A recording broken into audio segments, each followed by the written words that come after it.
La vie sur Terre dépend des océans. Ils couvrent 71% de notre planète et, naturellement, les gens s'en préoccupent énormément.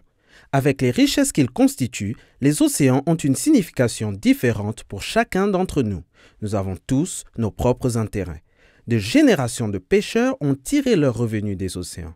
Les écologistes, quant à eux, se sont engagés à les protéger. Le capitaine d'un navire a besoin d'une eau profonde et d'un accès direct au port passant par la voie la plus courte possible, car le temps, c'est de l'argent.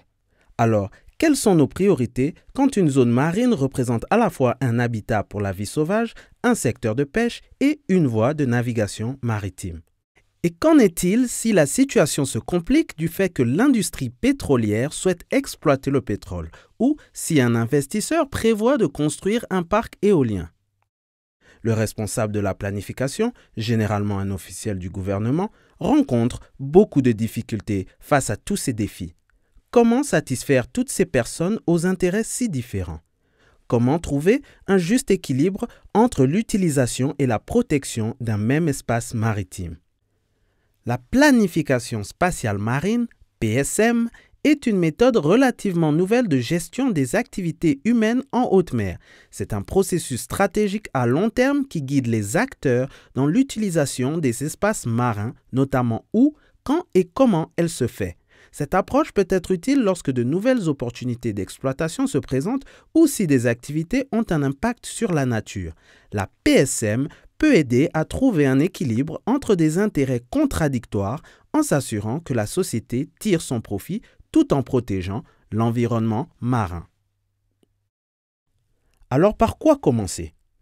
Tout d'abord, il est préférable de confier la PSM à un groupe de planification mandaté, doté d'une vision forte, partagée et avec des objectifs clairs.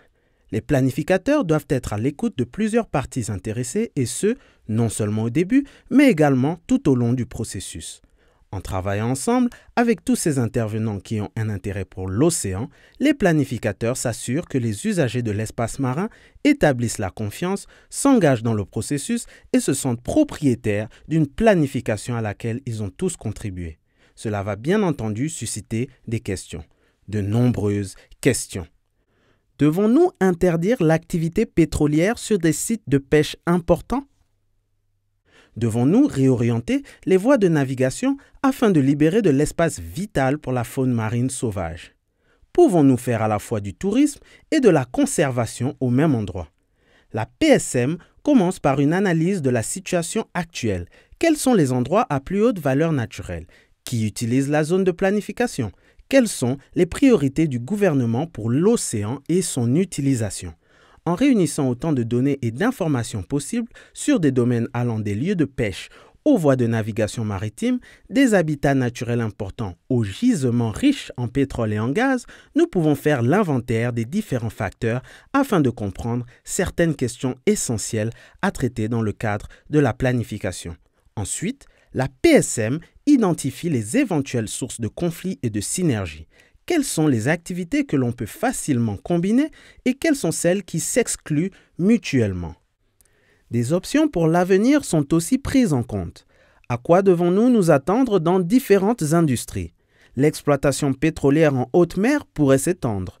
Que se passera-t-il si des gisements récemment découverts s'étendent à des zones touristiques et de préservation de la nature?